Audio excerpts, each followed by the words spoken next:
Bom, Pedro Castillo, ele reafirmou, né, no discurso de posse dele, ah, dia 28 de julho, né, semana passada, algo que ele já vinha pontuando durante, eu diria, durante o segundo turno em particular, né? O primeiro turno do Pedro Castillo, nós todos aqui acompanhamos, eu vinha fazendo análise no teu programa, que foi um candidato, eu diria, que enfrentou, não é, a ordem, vamos assim colocar, Cláudio, e amigos do canal, que enfrentou a ordem política, né, o establishment peruano, na medida em que ele tensionou com as instituições, particularmente com o judiciário, quando ele disse que o judiciário tinha que estar a serviço do povo, caso contrário, ele ia dissolver o Congresso, o judiciário.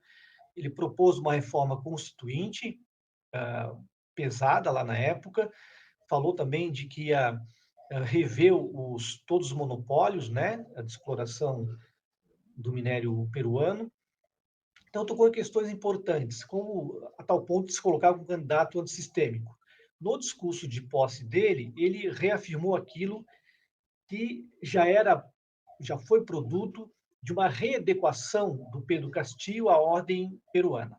Então, o discurso dele, bastante alongado, né, ele pontuou 3 ou 4 questões que eu queria sublinhar aqui. Ele foi muito categórico quando disse da linha política do seu governo, da linha econômica do seu governo e questões como agricultura e educação. Na linha política, no discurso dele, Cláudio, ele coloca a questão de atuação sistemática contra a pandemia e contra os salários da educação. Falou que vai fazer de um plano profundo de saúde e educação no interior do Peru. Na linha econômica, aí que reside um problema, a meu juízo, grave do Pedro Castillo, que é uma possível, já dá demonstrações, né, mais claras disso, de que ele vai estar alinhado com o establishment, vamos assim colocar, o establishment econômico peruano, ou com a ordem liberal peruana, precisamente. Né? Ele reafirma na linha econômica do seu discurso, e esse discurso tem elementos do seu plano de governo, que está em formação, ele reafirma a autonomia plena do Banco Central, ele reafirma que não vai tocar em propriedades privadas, que vai apenas rever alguns contratos com os monopólios que dominam, né, o serviço, dominam a produção peruana. No máximo, vai fazer uma política fiscal que possa garantir, né, recursos para os seus programas sociais e que não vai estatizar nenhum tipo de empresa já consolidada no Peru. Então, ele deu as linhas gerais do que seria um governo dele, não é? Essas linhas gerais que estou aqui chamando, ela é produto de toda aquela articulação que ocorreu depois do segundo turno até a posse atual. Né? Nós vimos que, durante esse período, houve todo um rearranjo do que seria o governo do Pedro Castillo. Então, essa uma linha importante no seu discurso. Outra linha importante foi que ele disse que fará, né, um conjunto de políticas públicas, né, de projetos sociais dentro do Peru, um programa forte de investimento do emprego, um programa forte de investimento em obras no interior peruano. Disse que vai articular tudo isso com os governos regionais, provincianos. Então, ele declarou, né, falou que seria um governo com o povo e para o povo. E também declarou que fará um governo de unidade nacional. A gente já reconhece, já viu esses tipos de governos na América Latina, governos que nascem depois de uma grande convulsão, nascem depois de uma grande crise institucional, uma crise social desses países, e surge um governo que é um governo, vamos assim colocar, que expressa um pouco as necessidades das massas, e esse governo é contraído para um tipo de governo de unidade nacional. Quais são os perigos, Cláudio, e meus caros ouvintes aqui do canal Resistente, quais são os perigos do governo do Pedro Castillo, né, dentro desse horizonte que ainda está em elaboração por ele. Veja que ele lançou recentemente o seu gabinete ministerial e colocou na presidência desse gabinete o Guido Bellido. Guido Bellido é um socialista, alguém que já é do Partido Peru Livre, e alguém que que defende o governo cubano, defende o governo bolivariano da Venezuela. Então, é alguém mais à esquerda do Partido Peru Livre. E teve grandes rejeições. Esse Guido Bellido, que é o presidente seria o primeiro, eles chamam de primeiro-ministro lá, seria o chefe da Casa Civil, né? Ministro da Casa Civil, equivalente no Brasil. E na semana que vem, o Guido Bellido irá ao Congresso, porque o Congresso tem que aceitar esse primeiro-ministro, tem que aceitar, portanto, esse presidente, né, do gabinete dos ministérios do Pedro Castillo. Esse é a segunda disputa que Pedro Castillo terá com o Congresso, um Congresso que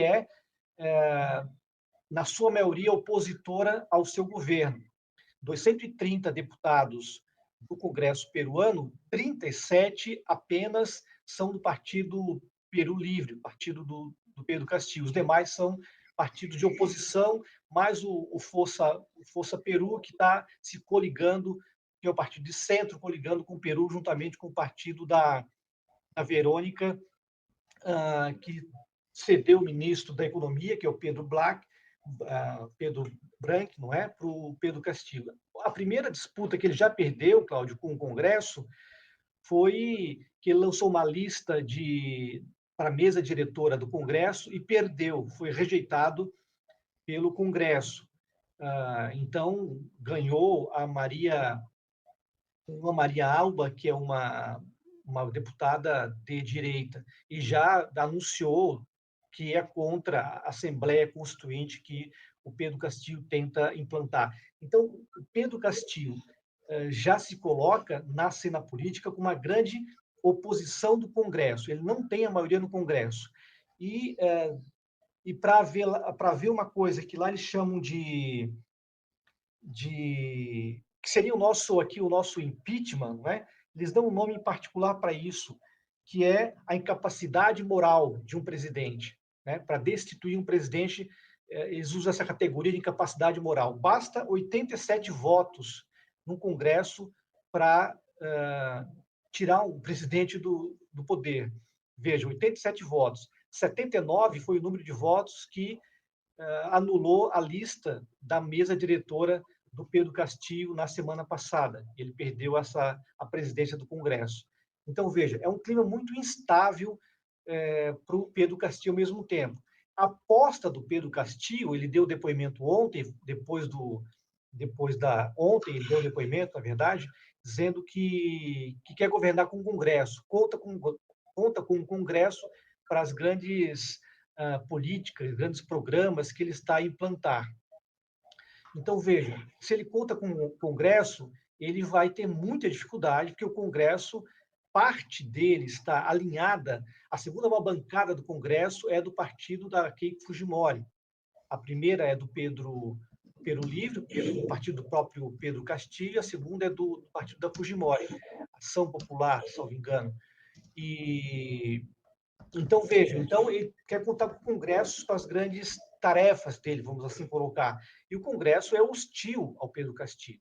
O Congresso talvez seja a instituição mais vinculada a Keiko Fujimori, porque ela teve articulações com a OEA, não conseguiu, com o Biden também não conseguiu. Tem, portanto, a imprensa que é altamente concentrada no Peru, talvez mais concentrada que aqui no Brasil, inclusive. Então, uma imprensa que ele não conta com o apoio da imprensa. A Keiko Fujimori tem uma ligação muito grande com a imprensa. A Keiko tem uma ligação muito íntima com o Congresso nesse atual estágio. Então, o Pedro Castillo ele tem, a meu juízo, uma tarefa que é primordial, que é a tarefa de estar conectado com as massas, né? Com o povo peruano que deu veja, o povo peruano votou no Pedro Castillo, então uma demonstração e votou num candidato que sofreu durante o primeiro e segundo turno, Cláudio, e amigo do canal Resistente, sofreu uma política sistemática de ligação dele com o comunismo, dizendo que o comunismo é algo ruim, que ele tinha ligações com Hugo Chávez, com Cuba. Então, mesmo com toda essa política de enfrentamento simbólico, por assim dizer, né, do Pedro Castillo, ele ganhou as eleições. Então, o povo peruano deu uma carta aberta para ele.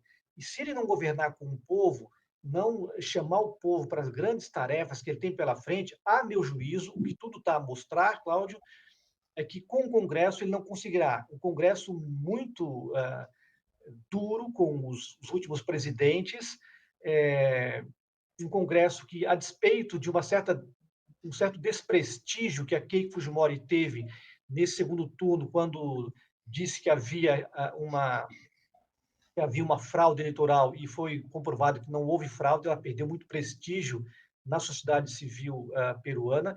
Mesmo assim, ela conta com o Congresso como um ente aliado.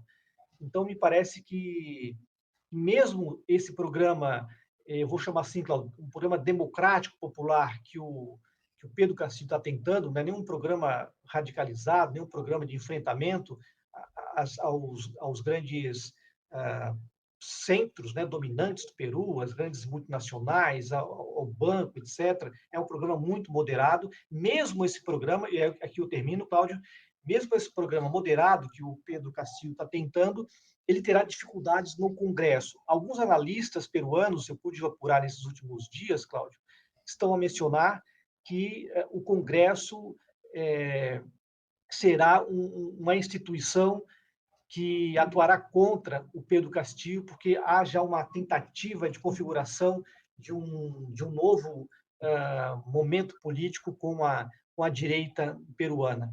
Então, o Pedro está numa situação muito desconfortável, né? A despeito dele da classe dominante, por assim dizer, ter aceitado momentaneamente a vitória dele. É um momento muito difícil, nós temos que acompanhar de perto esse cenário, porque nós vamos ter surpresas do que lá no Peru, Cláudio.